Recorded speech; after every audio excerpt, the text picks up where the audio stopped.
Good evening. Welcome to a special edition of Cat Space once again. I am Cat. With me is this gorgeous, handsome man, Buckets. My brother Leon and my sister Luna. Good evening. Good evening. Evening. Hey, Evening. Tonight's special edition is all about our beautiful Australia. But is a little bit controversial. Stick around. I want to welcome the new subscribers and current subscribers and viewers to our page. Things are about to get interesting. Sit back, kick back, and join us. Tonight, we are discussing democracy versus dictatorship. Here we go. Now that the referendum has been and gone and failed, is it time for an investigation? First question is, should the federal ICAC have a thorough investigation into where the $450 million went? oh, hell yes. See, the thing is, the no vote actually won, and they didn't even spend a quarter of the money that the Yes campaign did. The Yes campaign spent money if you would have seen our last episode, they spent money in Shaquille O'Neal, they spent money in the AFL, they spent money in the NRL, lots of high-end companies they spent money in. They spent money in Westfield. They spent money in BHP and also other companies. But it like $450 million is a lot of money, right?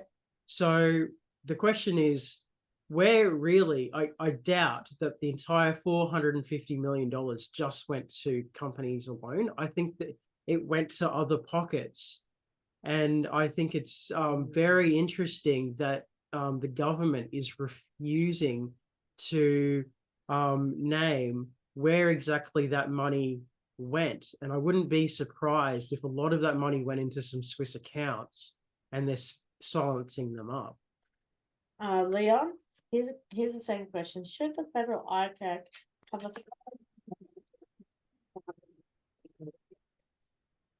Hang on, do you mind saying that again, please?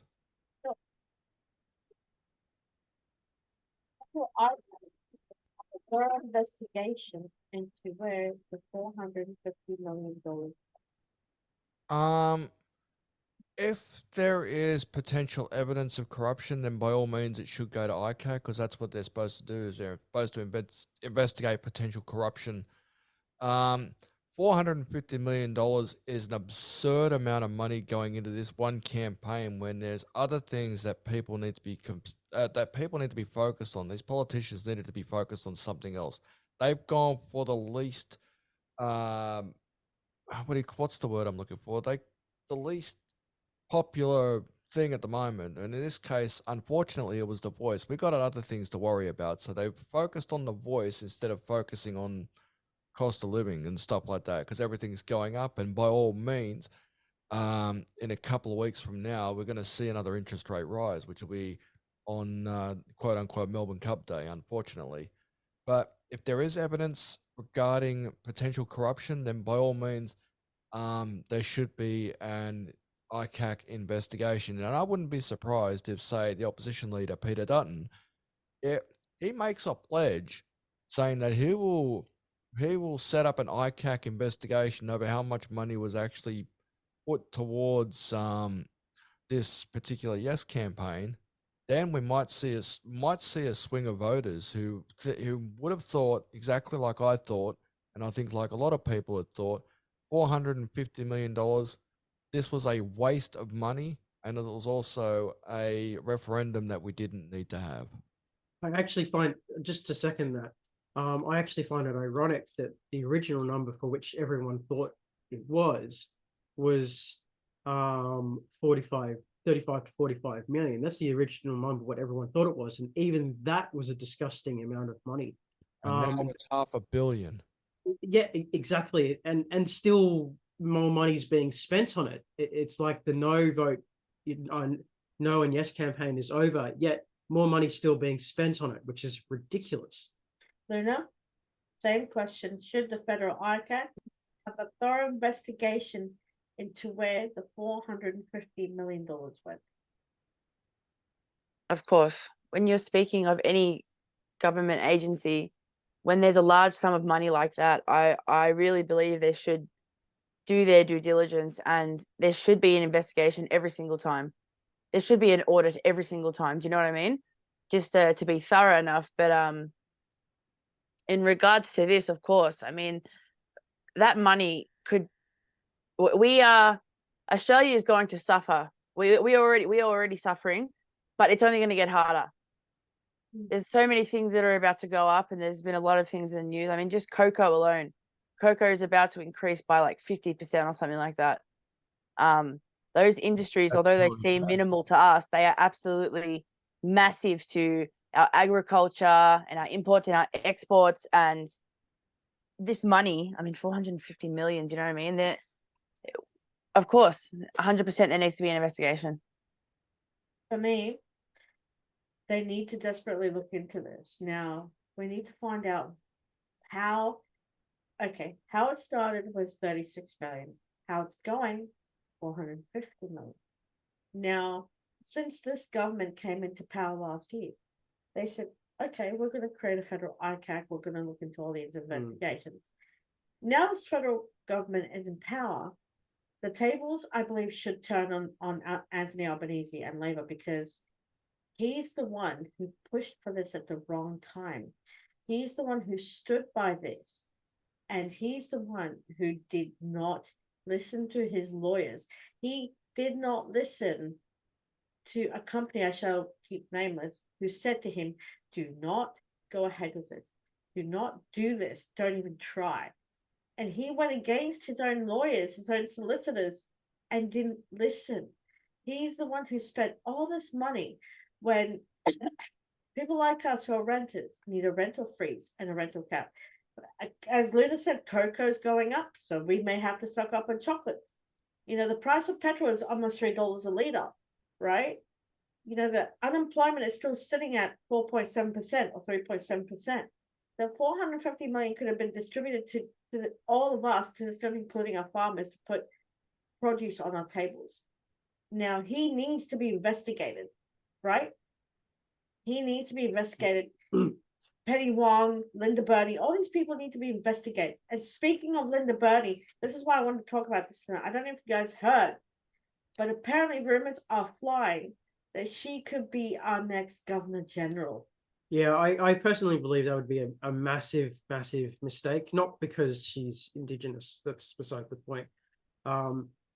Linda Burney is a highly divisive individual that came close in probably dissolving the government, if not dividing the entire country.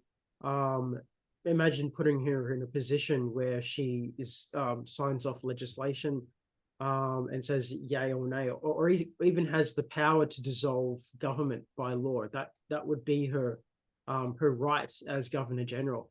So putting Linda Burney as Governor General would be a serious error of judgment.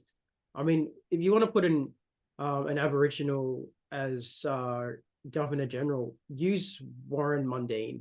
He's had political experience. He was the president of economics for the Labor Party.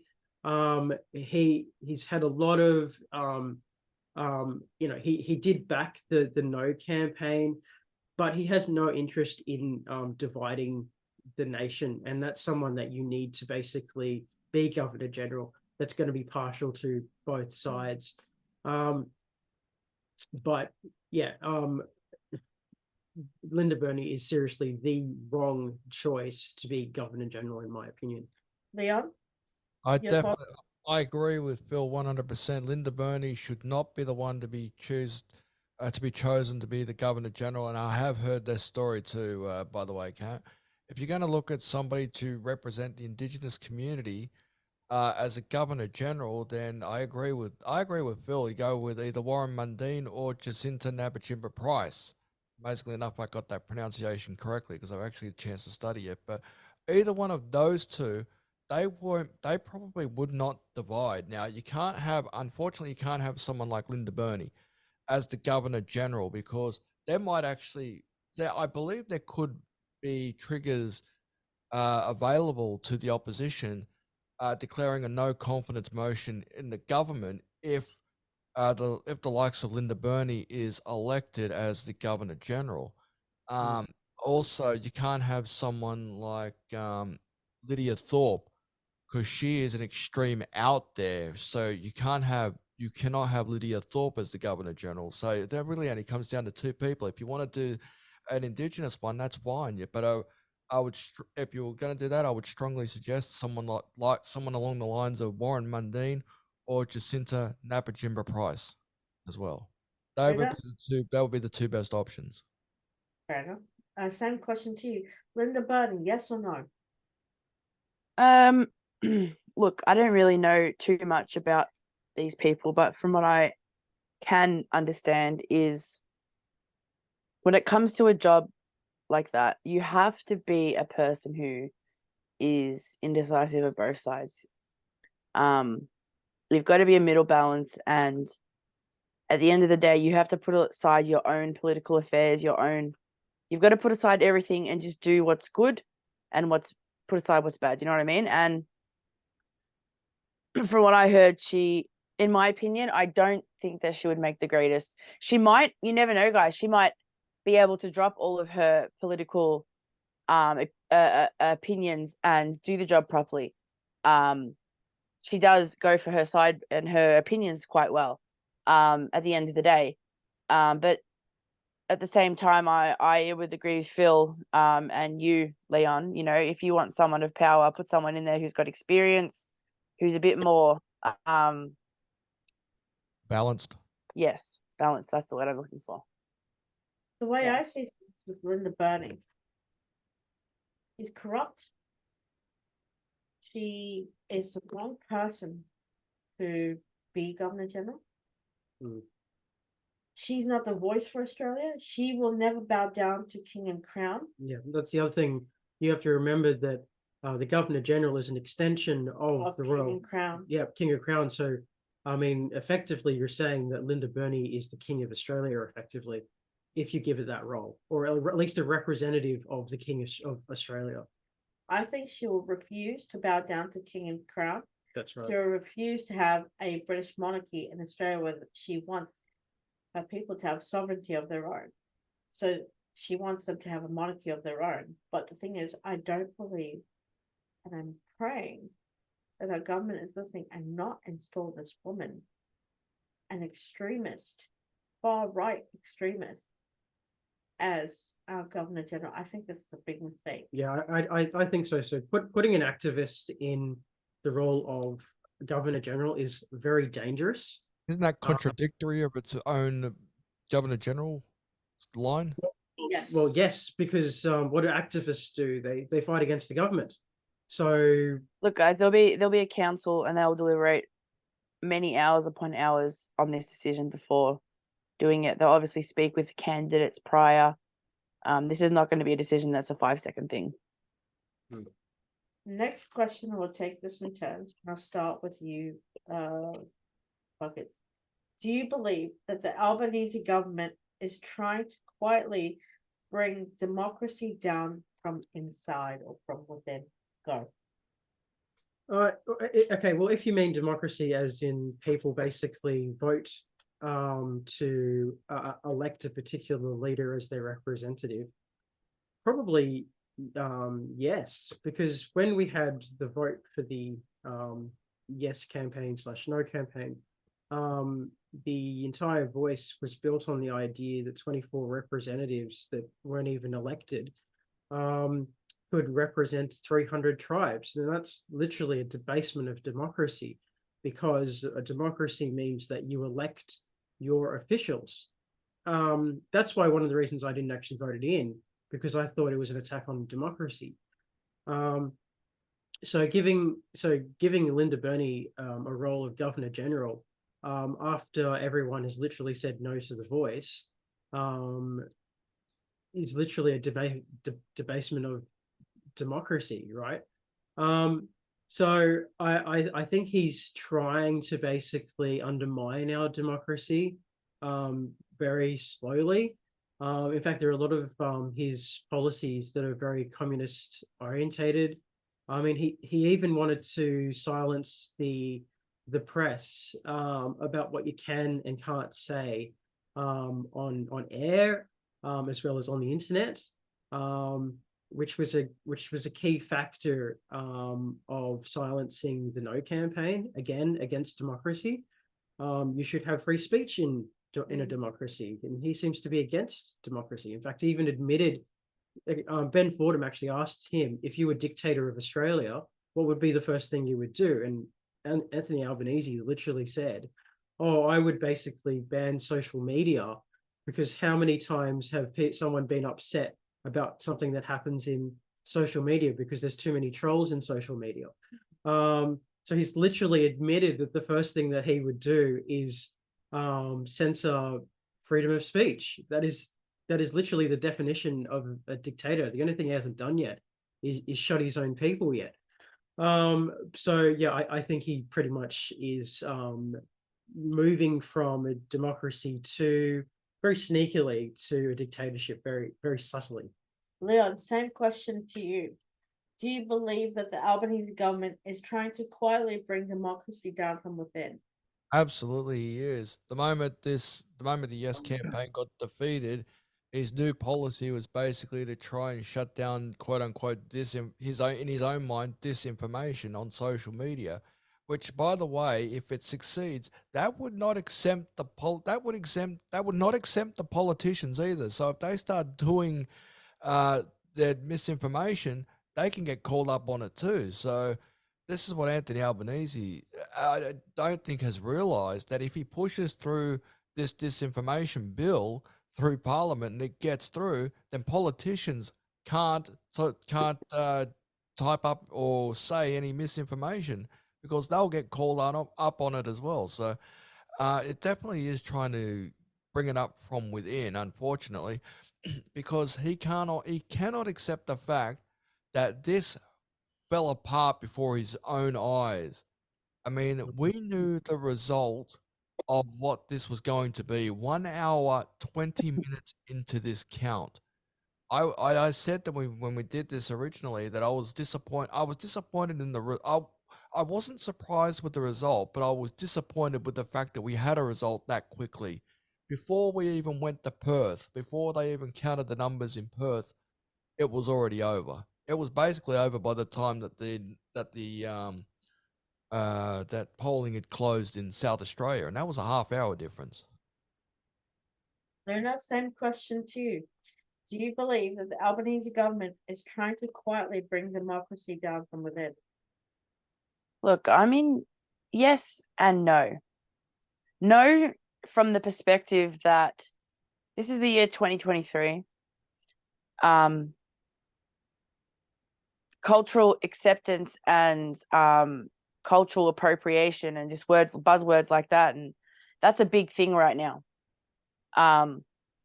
Number one, I think that you have to kind of go with what's happening in the society around you and what's popular and what's the importance of the most people. Number one, I think that's a bit of what's happening here. No, from the aspect that I think that Albanese is a bit of a puppet in the party, and go here, do this, say yes to that, do this, do that, in a way. And yes, in the aspect of everything that we've just discussed, everything that Leon just said, everything that you guys just said, there's yes and no aspects to this question, 100%. Like, for me, Could you give us an example of yes and no, please? So I did. I did, but I'll say it again. So no, from the perspective that, I think that he's a bit of a puppet. So he's really just doing what he's told, in a way. Also no, from the fact that I believe that this is the year 2023 and certain social situations are thrown at you and you have to act in government to those social situations. But yes, in the aspect of, questions when they asked him, what would be the first thing you did if this was dictatorship? And he said a thing about social media. Little things like that make you think yes, and then other things make you think no. my 2 cents are, I strongly believe Mr. Albanese is trying to bring down democracy from inside, and these are my only 2 cents. As you all said, when there is censorship, he's trying to censor everybody, whether it's radio or whether it's social media or whether it's, him targeting the No campaign. Don't forget he's just given, he's just given them an extra, when it failed, they had a day of mourning and then they had a week of silence, and now they're being given paid leave for another 5 days, and plus they're given a phone line. They've been given an extra 5 days of paid leave to mourn. Like, Yeah, I think The that's kind lamest of. crap I've ever heard, and we're doing that for some stupid reason. Look, you Look, know what? ultimately, guys, some people of Indigenous culture are going to feel very strongly about this, obviously. Wouldn't you, if that was your country? Do you know what I mean? At the end of the day, yes. However, there are some that also think, oh, we shouldn't have done this. There's a lot of Aboriginal people that voted no as well. Like, is My party lost the last election. I demand 5 days of mourning. I'm not disrespecting anybody or targeting anybody, but what I'm saying is he's allowing all this to happen, yet he's not awake to any of the rest of the country. Like, he's what they say. I'm trying to understand in my own words, out of touch with the Australian public. He's completely out of touch. All he's spending time with is being on his woke train, going as fast as he can. He's in America currently. Next to be somewhere else, and next to be somewhere else. Next to be spending money here, money there. Let's not forget, we are struggling in this country, socially, economically, viably. We are struggling. A beautiful country, once that's flourishing, we should be the most wealthiest country in the world.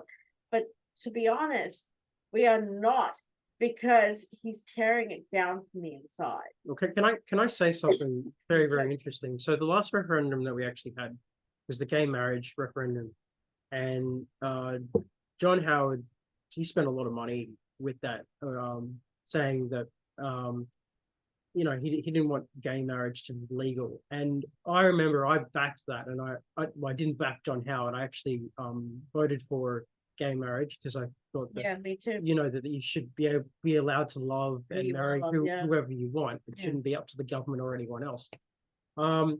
But I do remember that there are lots of Christian groups that were against gay marriage, and none of them got a special 5 days off from their job in mourning, or a week of sorrow against their religious beliefs. So I think that, to be honest, I don't see the difference between, say, because you could argue, okay, well, this is like religious persecution. You're attacking my faith by making this legal, but those people didn't get a paid 5 days paid leave because of their political beliefs, right? And I don't know. I think maybe religion and they just culture kind are of, two separate. Do you know what I mean? A taking of a land from a people and stopping a certain thing from an image from a religion is, I don't know. I feel like there's a massive difference in that. 100%. I don't think that there is. I tell you why, because people basically hold their belief to their heart, Yeah. just like people hold their land to their heart. But the difference is that if you want to, you can talk to anyone you want. You can talk to Lifeline, Beyond Blue, your own private counselor, whatever. But to take 5 working days off just because you lost Lost a vote. lost a vote, in my opinion, is absolutely ridiculous. And to be honest, it's not like the government cut off all the funds to Indigenous Australians, because we're still giving $22 billion to Indigenous Australians every single year. So they haven't really lost anything. So it's to me, it's just one big gravy train, in my opinion. I agree. Next question. Leon, I'm going to say this one first to you. Would you say that Anthony Albanese wants to be seen as, quote, Australia's woke hero? Well, it seems to be the case is his first major hurdle, and he pretty much fell over it, unfortunately, with this voice referendum. He's tried it, and he's just gotten one hell of a reality check. So, like, there are other things you need to worry about first. Unfortunately, this idea was not a good idea to have at this time. I mean, maybe later on down the track, then it would be a good time. And also, if it was worded right, this wasn't worded right, and it was doomed from the start because the way that everything was worded, the fact that he couldn't bring himself to say treaty, but he could bring himself to say the word Makarata, which is treaty. He couldn't bring himself. He was trying to be too clever by words, and that fell over. Now he's got a reality check. Uh, he needs to refocus on what's actually important, not skipping away to frog to what's that word? Skipping the frog town at the moment. In this case, he's over there in the US right now, meeting Joe Biden. He Yep. needs to be back here in Australia, focusing on what's going on right now, and the main thing at the moment is the cost of living. He needs to sort that out. If he wants to be seen as a credible prime minister, he needs to come back to Australia. He needs to come back and sort this issue out, because all four banks, they are predicting that on November the 7th, which will be the next time the RBA meets, they will be raising the interest rates again. And that's going to put even more hardship on the likes of you, Phil, and Kat, who are out there renting at the moment, and everybody else renting at the moment. It's going to put a tighter squeeze on their budget. And as Luna said, I think the price of cocoa is about to go up, 50%, which means the price of chocolate will go up by X amount to compensate for that as well. It's probably even more than that. Maybe, yeah. Luna, same question to you. Would you say that Anthony Albanese wants to be seen as Australia's quote woke hero? That's every prime minister's endeavor, I believe.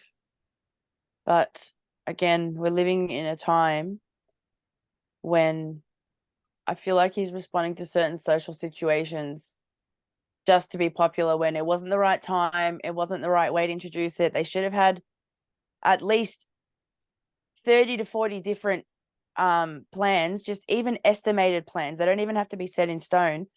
Just, some more information on what it means and what it would give to people and all that type of stuff, rather than just throwing this in our face in a time when we're really struggling. Like, the world's really struggling after COVID. This is a time when Australia in particular, I love Australia because we're so multicultural, and I would love to be able to give Aboriginal people their happiness back for what happened way back then. But I can't. All I truly want to focus on is trying to create unity with the different cultures that are here now. And I know that might not be the best opinion to, ask a whole race, a whole culture to give up something that's so sacred to them, the land where they started, the land where their people grew for thousands and millions of years. But I would really love it if we could get to a place. I feel like Australia is this experiment country where there's all these different cultures here, and we get to really experiment with what that means. Multiculturalism is a culture in itself. I don't know how to explain that any more than it's creating something that's like a mega mesh of everything. And the one thing we need from that is peace, to build peace. You know what I mean? Do I think Albanese?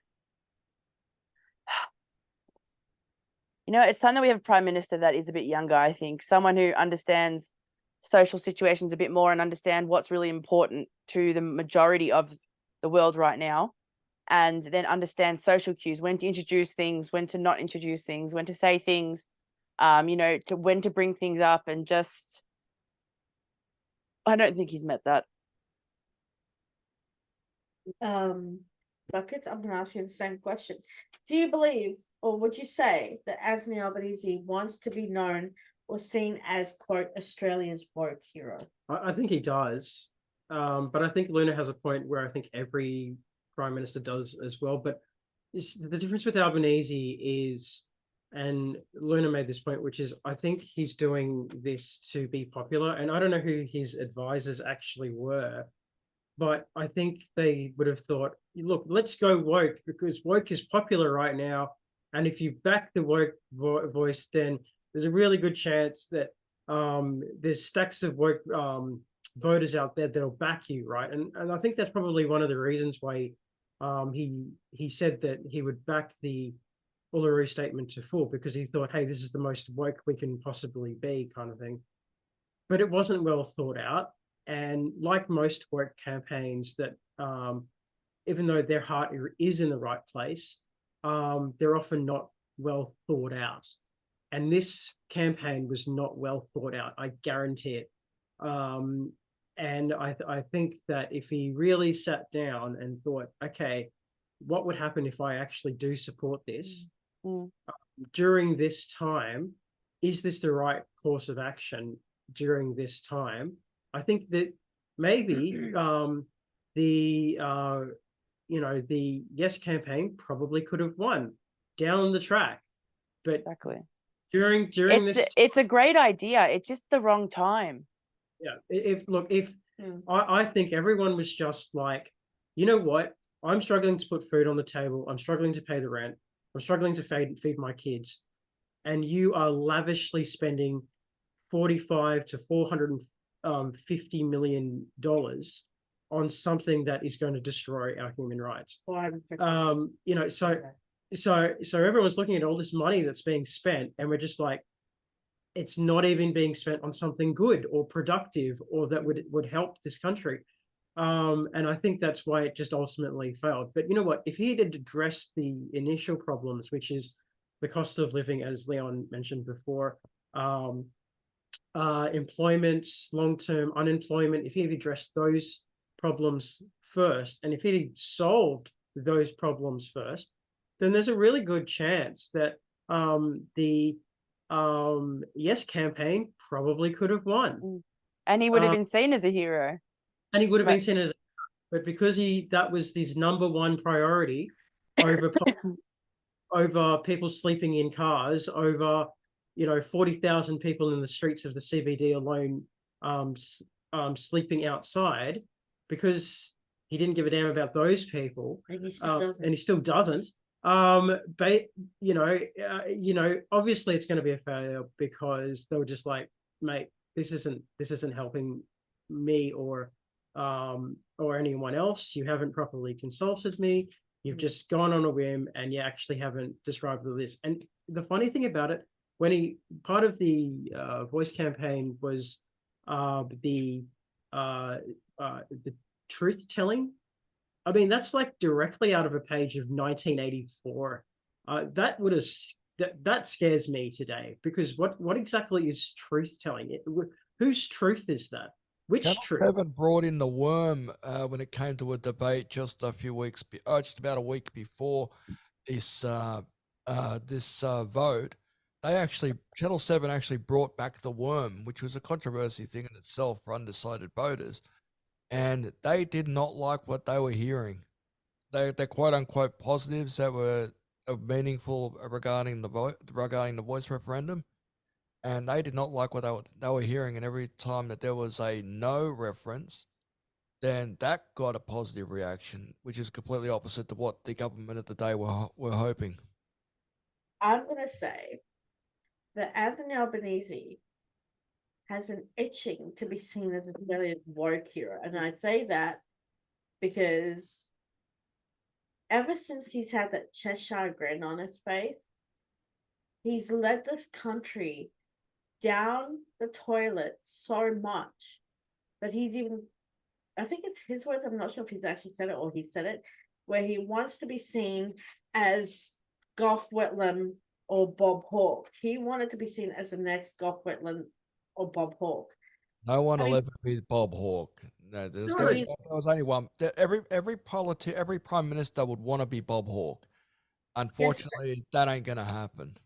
True, but the thing is, even though I wasn't in this country when that happened, they are great prime ministers. They were fantastic prime ministers. But the thing is, Anthony Albanese is not them. And he doesn't I wish he'd be more like Gough Whitlam, because that way he had the Governor General to sack him. But anyway, What's sorry. going to happen if Linda Burney gets in? Sorry, your turn to speak, not mine. So yeah, I just think that he has no originality to him. He came to the campaign, oh, I know what it's like to scrimp and save, you know. Oh, I was brought up by a single mom. Oh, I lived in a housing commission. Oh, this poor me, wah.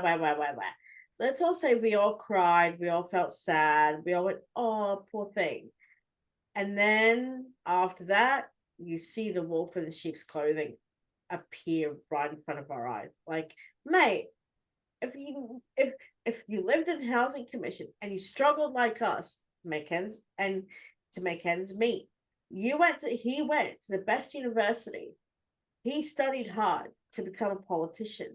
And become he studied economics as well. Yeah, and he was a DJ, an actual DJ. So Still is, technically. It still can be. the thing is, I think we've said this in previous podcasts, please don't count us as opinion piece, but he has lost his roots. He has forgotten. If they even existed. He's even forgotten how he started.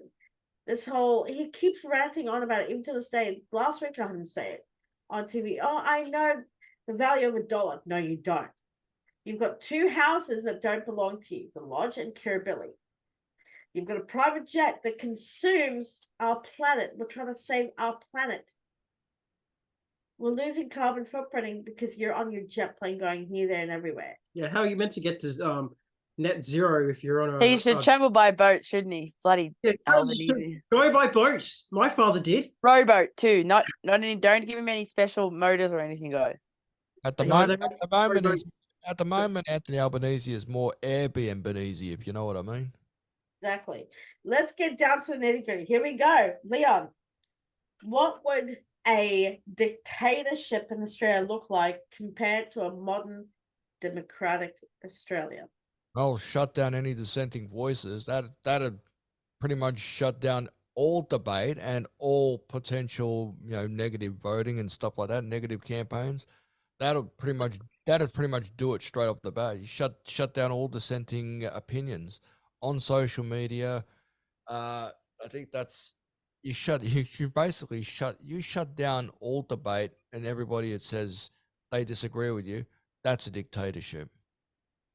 Imagine watching Bluey on the ABC 24 hours a day, 7 days a week. That's a dictatorship.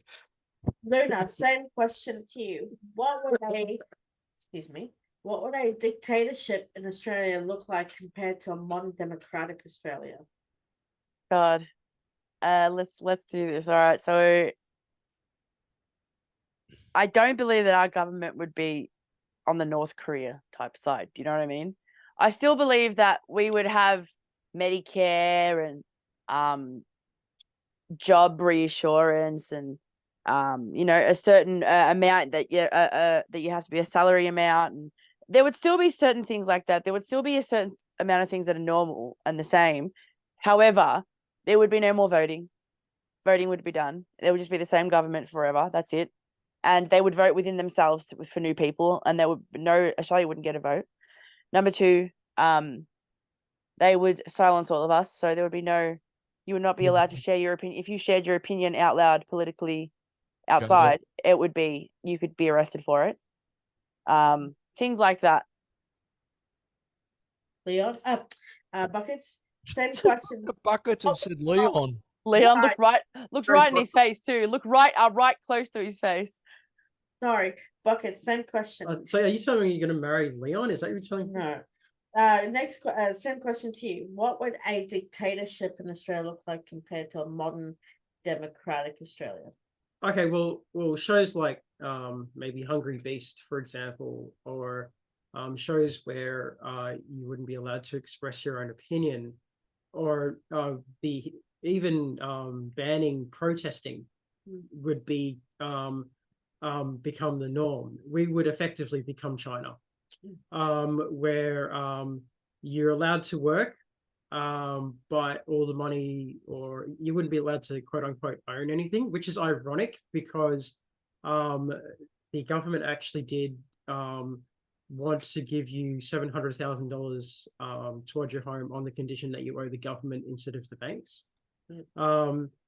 So we would have a situation where it would actually be more communist, where the government owns all the land, and everyone else would just be renting. That it would just be a continuous rental cycle. No one would really own their own house. We would just be constantly paying off a mortgage or renting off the side.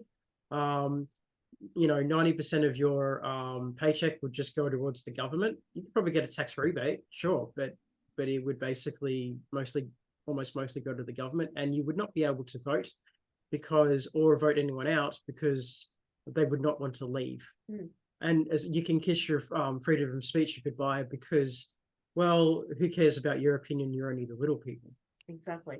I'll add my 2 cents. What I think there will look like in a dictatorship. I agree with all of you, by the way, but I'm not going to recycle what you guys said. I'm just going to put it down to that it would be like, and I'm only going to say, Orwellian society. That's all I'm going to believe. That's all I'm going to say, because we are slowly but surely turning into an Orwellian society where he's trying to cancel our opinions, say everything is misinformation and disinformation and lies, and that. Australia? Orwellian society. Sorry. Last question. Here we go. Luna, I'm going to put this one to you first. Is it time for Anthony Albanese to step down after almost destroying our country and bringing our country to its knees? Look, I don't have the same bones to dig up with him that you guys do. I don't think he's been the best prime minister. However, I don't think he's been the worst. We've surely had worse in the past couple of years that have just been absolutely woeful, shocking. What are you doing? Do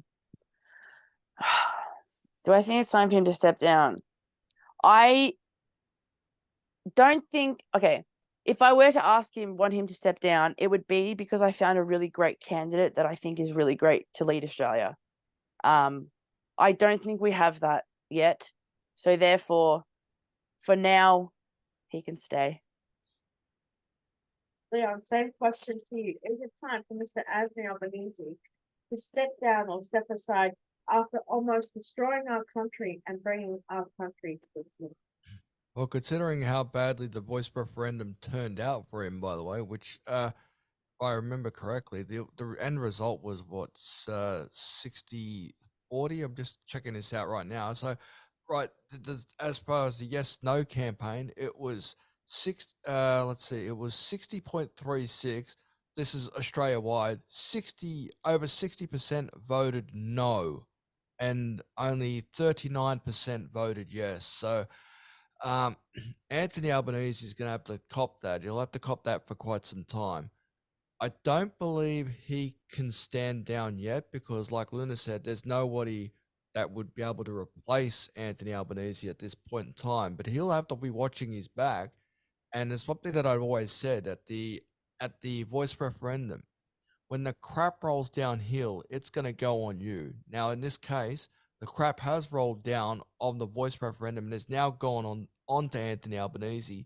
And for the first time, Anthony Albanese and the Labor Party are no longer the preferred, are no longer leading in the two-party preferred right now. Anthony Albanese is now trailing that for the first time. So he's now on the back foot, and he's still got, 2.5 years to go.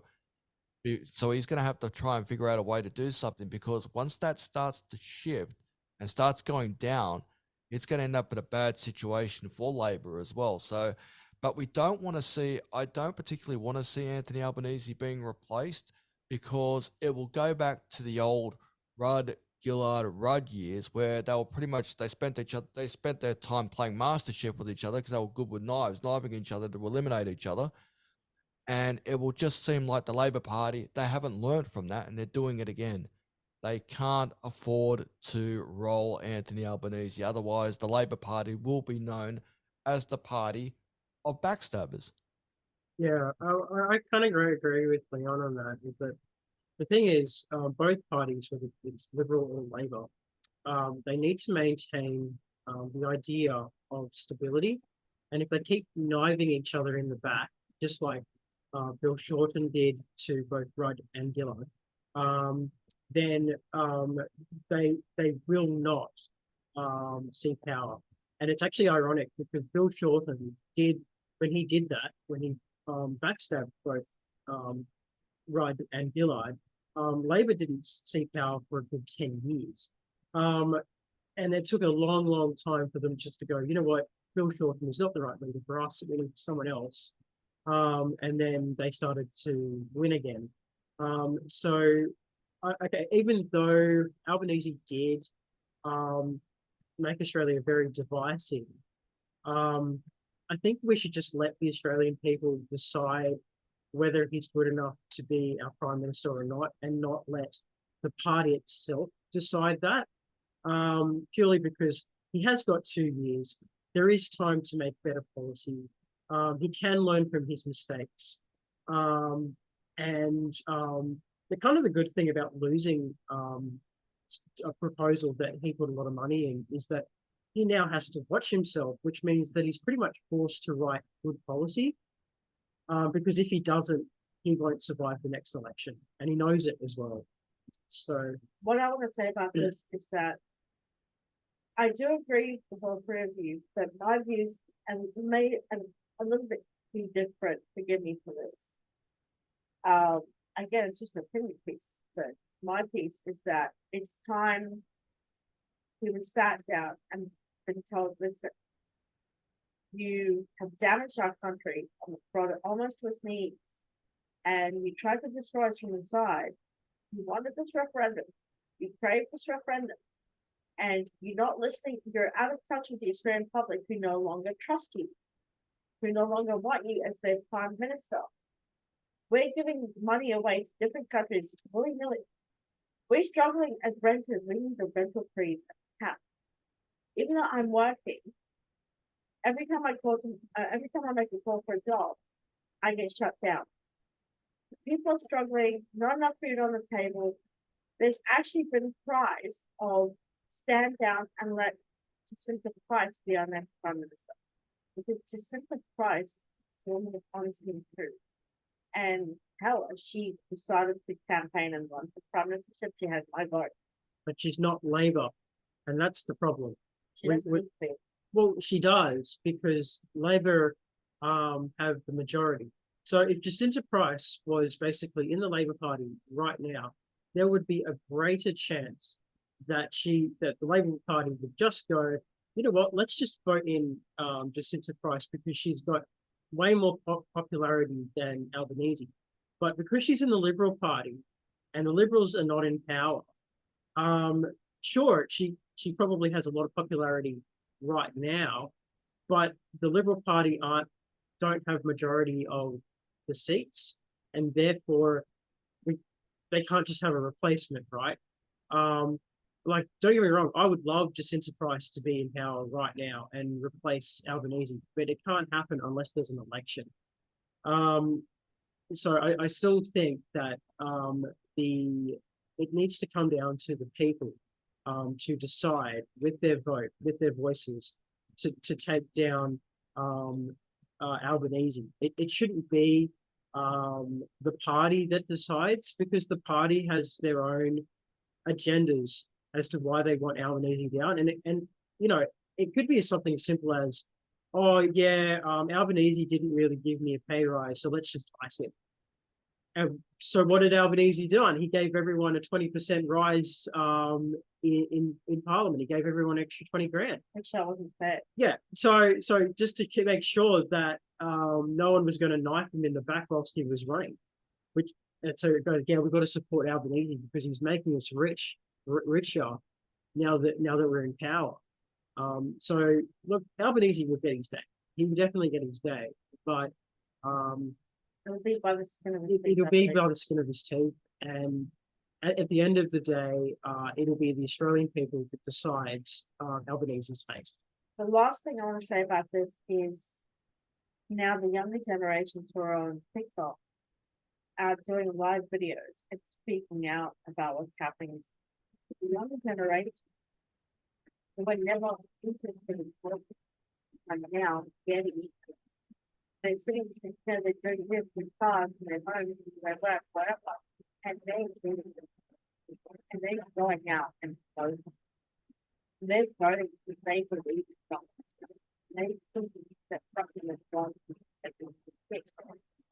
And I'm so proud to know that it's now time to, conform ourselves, conform our kids. Once you're raised to the part, you're sorry. Not your voice. I think that's one of the things that I've been saying. And I think this is quite sad. One of the things that's triggering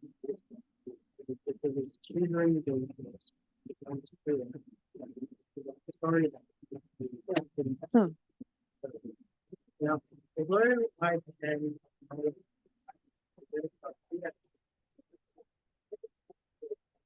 horrible never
we can deal here, and we know that stuff. We know that we can do that. It's a good spiritual knowing that we didn't do anything wrong. One,